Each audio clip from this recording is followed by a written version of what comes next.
नमस्कार साथियों। पिछले काफ़ी दिनों से उत्तर प्रदेश के अंदर, हरियाणा के अंदर, पंजाब के अंदर किसान सड़कों पर उतरे हुए हैं। वो लगातार आने वाले कृषि बिल का विरोध कर रहे हैं। विरोध के कई कारण हैं दोस्तों। आज जबकि वो बिल सरकार ने ध्वनिमत से, क्योंकि उनके पास बहुमत है, उनके पास ताकत है, वो साम दाम दंड भेद के साथ उसको यूज करते हैं और इस बिल को पास करा दिया। विरोध के कई कारण हैं दोस्तों। सरकार किसानों के लिए कोई पैकेज नहीं दे रही है, किसानों के लिए कोई राहत नहीं दे रही है। इस बिल के माध्यम से सरकार कुछ क्षणिक पूंजीपतियों का गुलाम बना रही है इन किसानों को। आप सबको मालूम होना चाहिए कि सरकार कई बार किसानों को आश्वासन दे चुकी है कि वो स्वामीनाथन रिपोर्ट को लागू करेगी। उसके आधार पर कई सरकारों ने वोटें लूटी हैं, वोट लेने का काम किया है। वो राजनीति का एक पार्ट रखते हैं। सरकार न्यूनतम मूल्य निर्धारित करती है किसान की फसलों का। आज गेहूं का निर्धारित मूल्य 1925 रुपये क्विंटल है। बाजार में 1600 रुपये गेहूं पूछ नहीं रहा है कोई व्यापारी। आज मक्के का मूल्य बाजार के अंदर 900 रुपये क्विंटल है। समर्थन मूल्य, जो न्यूनतम समर्थन मूल्य है, वो 1850 रुपये है। धान का समर्थन मूल्य 2150 रुपये है, वो 1500-1600 रुपये में बिक रहा है। चने का मूल्य 4865 रुपये है, वो 4600-4500 रुपये में बिक रहा है। कोई एक भी फसल किसान की अपने न्यूनतम समर्थन मूल्य पे भी नहीं बिक रही है। जबकि एक व्यापारी की फसल मैक्सिमम रिटेल प्राइस पर बिकती है, उसकी जो प्रोडक्शन है वो मैक्सिमम रिटेल प्राइस पर होती है, और किसान की न्यूनतम मूल्य पे भी नहीं बिकती है। सरकार लाख दावे करती है क्योंकि वो उन पूंजीपतियों के, उन व्यापारियों के जो इनको स्टॉक करते हैं, उनके गुलाम हैं, उन्हीं के लिए काम करती है। इस बिल के पास हो जाने से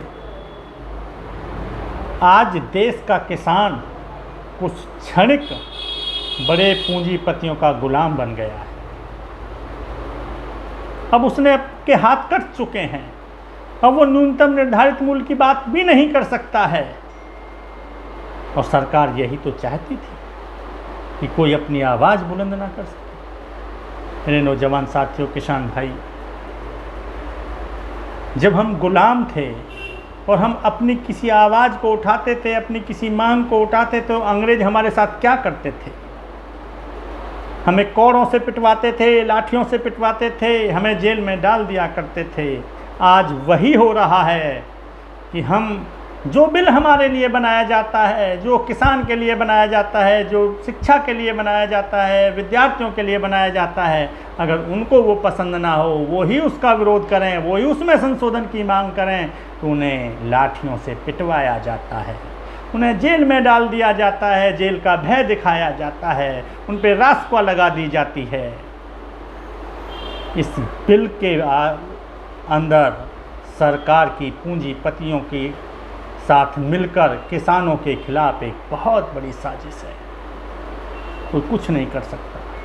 मेरे साथियों, खासकर नौजवान साथियों, यदि वास्तव में आप चाहते हैं कि आपकी आवाज़ सुनी जाए, सच इस देश के अंदर चले, सही हो, दमनकारी नीतियों का विरोध हो, आप सबको एक साथ खड़े होना होगा। ये किसान के मुद्दे की बात नहीं है।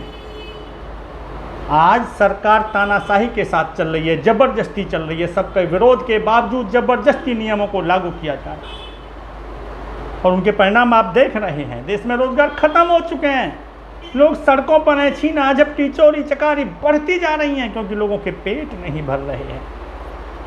आप सबको आना होगा, निस्वार्थ आना होगा। आज़ादी की ये दूसरी लड़ाई समझिए। अगर आज़ादी की पहली लड़ाई के अंदर सब एक ना हुए होते तो देश आज़ाद ना हुआ होता। अगर आज भी आप सब लोग एक नहीं हुए तो समझ लीजिए दमनकारी नीतियां एक विकराल रूप लेंगी और आप सबको गुलामी जैसी ज़िंदगी जीने के लिए मजबूर होना पड़ेगा। दोस्तों, आइए मिलकर डटकर, बिना जेल के डर से, बिना लाठी के डर से इस सरकार का, इन दमनकारी नीतियों का मुकाबला करेंगे। मैं अपने नौजवान साथियों से यही अनुरोध करूंगा कि न हम डरेंगे, न हम थकेंगे, न हम रुकेंगे। इंकलाब जिंदाबाद। जय हिंद, जय भारत।